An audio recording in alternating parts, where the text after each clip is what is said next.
How's it going, everybody? I wanted to post another video. It's been a while since I've done this. Want to get back in the schedule of things. I just got back from South by Southwest. That was crazy awesome and fun. Got to meet a ton of great people. If you have been following anything online with me, you would know that I was helping my buddy Ted Boda give his workshop about designing in Keynote instead of Photoshop. And that was really a cool experience. We did a workshop about 60 people. Ted basically did, it was his thing. I was just helping him with the workshop side of things. But it was really awesome just to kind of share how our workflow is at Netflix and how we do things and how it's beneficial for us and how it's kind of optimized our workflow for UI design and whatnot. So if you're interested in that, Ted put up a site called ilovekeynote.com and we've posted all of our resources and the demo deck that he went through. So if you guys are interested, feel free to go down, download the resources there and look at that. Then feel free to ask questions if you have anything.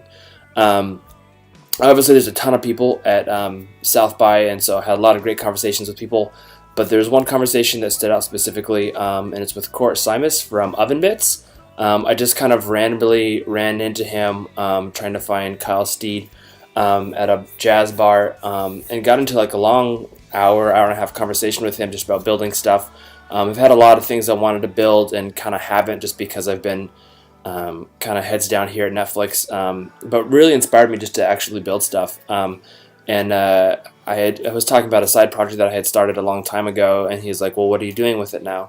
And I was like, I haven't been working on it. He's like, well, why? And I was like, well, I've been doing this and this. And he's like, well, when are you going to start it again?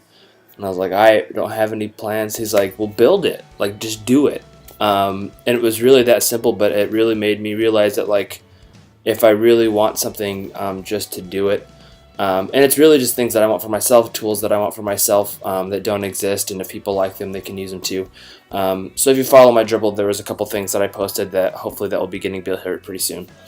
But just kind of real inspiring, and I just like give him a shout out because his positivity towards just doing stuff, similar to kind of like what Drew is talking about with execute and just getting stuff done. It's been super inspiring for me lately. On to Android Adultery.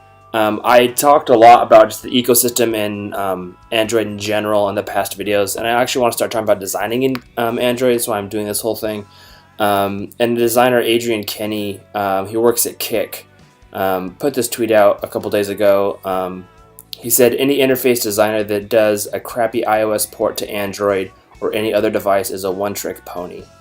And I liked it. I thought it was kind of funny and pertinent to what I've been researching lately. And then he followed the tweet with cough, Twitter, and Facebook cough. Being at a big company, I don't know if I would go that far to say that the actual interface designer has any say over how much is invested in porting an app or designing an app for a different platform. So I wouldn't point out Facebook and Twitter, because I've met a lot of the guys that work on a lot of those apps, and it's not as easy as just saying, well, I want to design a whole other app for Android and getting it done. But aside from that, it brought up kind of one of the biggest difficulties in designing Android that I've experienced, and that's designing for the different densities and screen sizes.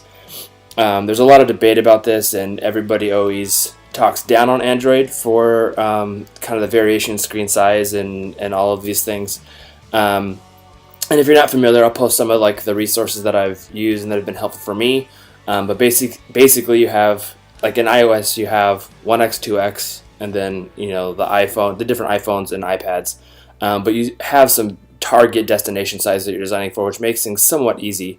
In Android, you have a 1x, 2x, MDPI, and HDPI, and then TV DPI, LDPI, HDPI, XHDPI, XXHDPI. So you basically have like 6 or 7 asset sizes depending on what you're creating. But the point being that Android's designed an ecosystem where there can be different screen sizes, and those apps have to work within all those screen sizes. So in the general thought of designing for iOS, you have like the iPhone and the iPad that you design for, and you know what those portrait landscape views look like, which makes beautiful apps, right? It's constrained, and so there's a target of what you're designing for. And some people might see that as a weakness in Android. I think it is in the fact that like apps are I think the apps are worse in Android because they're harder to design. Like going and approaching some of the things I'm doing now at Netflix, like realizing, if I really want this to look good, I have to really think this out. It's really like designing a really well done responsive website, and that you could say we have one browser size and that website's going to look good in that one browser size, but that's not the reality. The browser size could be many different things. And I think anybody that's designed a responsive website understands that like there's a lot of things to be considered in your design when you consider all those different screen sizes. And that's kind of how I'm approaching Android and designing for Android. And I think it's not ignorant, but it's a little bit short-sighted to say, oh, Android sucks because they have all these things, when really they're allowing a lot of opportunity for the future. And I don't think that's quite here yet, but I think once it matures more as an ecosystem and bigger companies start investing more, which I know they are, I think we're going to start understanding how much the Android ecosystem allows for different experiences that iOS may not. But anyway, like I'm going to post some of the resources of what I've been doing and how I've kind of been approaching asset management and designing for some of these things. So feel free to take a look through that if you guys are starting to design for Android or do, and I'm doing it completely wrong. Would love to have a conversation about that. But that's it. I have a couple other posts that I'm really excited to post. I just haven't had time to do them, so watch out for those. A longer video. Apologize. Thanks for watching. Talk to you guys later. Bye.